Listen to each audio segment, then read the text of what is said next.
परिवार ने, हो सकता है उनका इरादा मजबूत नींव बनाने का हो, मैं उस पर कोई टिप्पणी करना नहीं चाहता, लेकिन 2014 के बाद आकर के मैंने देखा कि उन्होंने गड्ढे ही गड्ढे कर दिए थे। उनका इरादा नींव का होगा, लेकिन उन्होंने गड्ढे ही गड्ढे कर दिए थे। और आदरणीय सभापति जी, जब वो गड्ढे खोद रहे थे, 6 दशक बर्बाद कर दिए थे, उस समय दुनिया के छोटे छोटे देश भी सफलता के शिखरों को छू रहे थे, आगे बढ़ रहे थे। खड़गे जी शिकायत कर रहे थे कि मोदी जी बार बार मेरे चुनावी क्षेत्र में आते हैं। वो कह रहे थे मोदी जी कलबुर्गी आ जाते हैं।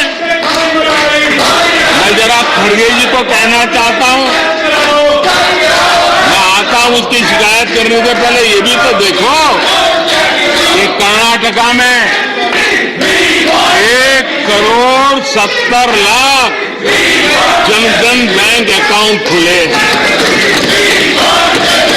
इतना ही नहीं, उन्हीं के इलाके में कलबुर्गी में 8 लाख से ज्यादा जनधन खाते खुले हैं। अब सभापति जी बताइए, इतने बैंक के खाते खुल जाए, इतना एम्पावरमेंट हो जाए, लोग इतने जागरूक हो जाए, और किसी का इतने सालों के बाद खाता बंद हो जाए, तो उनकी पीड़ा मैं समझ सकता हूं। और बार बार उनका दर्द झलकता है, और मैं तो हैरान हूं। कभी कभी यहां तक कह देते हैं एक दलित को हरा दिया। अरे भाई, उसी इलाके की जनता जनाना है, उसने दूसरे दलित को जीता दिया। अब आपको जनता नकार दे रही है, आपको हटा रही है, आपका खाता बंद कर रही है, और आप रोना यहां रो रहे हो। हमने कहा हम तो मक्खन पे लकीर करने वाले नहीं, पत्थर पे लकीर करने वाले लोग हैं। हम इस चुनौती को भी उठाएंगे, हम इस चुनौती को भी उठाएंगे, और हमने हर गांव में बिजली पहुंचा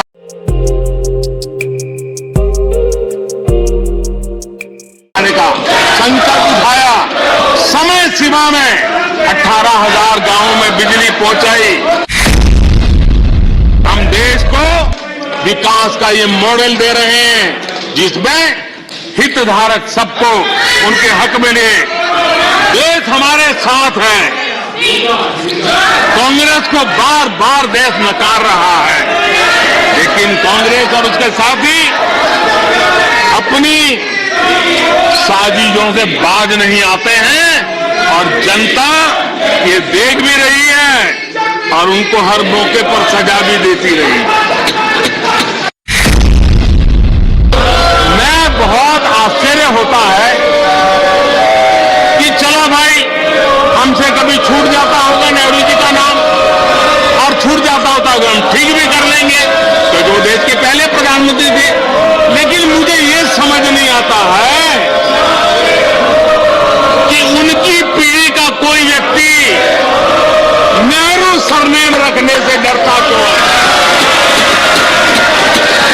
क्या शर्मिंदगी है नेहरू सरनेम रखने से? क्या शर्मिंदगी है? इतना बड़ा महान व्यक्तित्व अगर आपको मंजूर नहीं है, परिवार को मंजूर नहीं है, और हमारा हिसाब मांगते रहते हो, समझना होगा ये सदियों पुराना देश सामान्य मानवी के पसीने और पुरुषार्थ से बना हुआ देश, जन जन की पीढ़ियों की परंपरा से बना हुआ देश है। ये देश किसी परिवार की जागीर नहीं। इतिहास उठा करके देख लीजिए, वो कौन पार्टी थी, वो लोग कौन सत्ता में बैठे थे, इन्होंने आर्टिकल 356 का सबसे ज्यादा दुरुपयोग किया।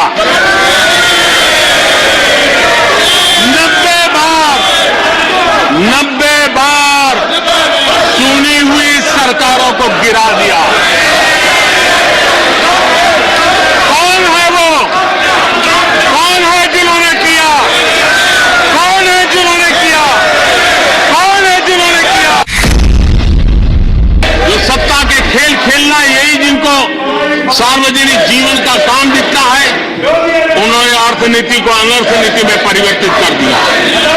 मैं उनको चेतावनी देना चाहता हूं और मैं इस सदन की गंभीरता के साथ उनसे कहना चाहता हूं कि अपने रिस्पेक्टिव स्टेट को जाके समझाएं कि ये गलत रास्ते पर न चले जाएं।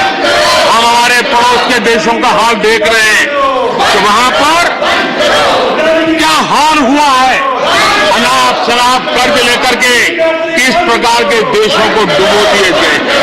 आज हमारे देश में भी तत्कालीन लाभ के लिए अगर भुगतान करेगा तो आने वाली पीढ़ी करेगी। हम तो कर्ज करो जीपीओ वाला खेल आने वाला देखेगा। ये कुछ राज्यों ने अपनाया है, वो उनका तो तबाह कर देंगे, देश को भी बर्बाद कर देंगे। अब देश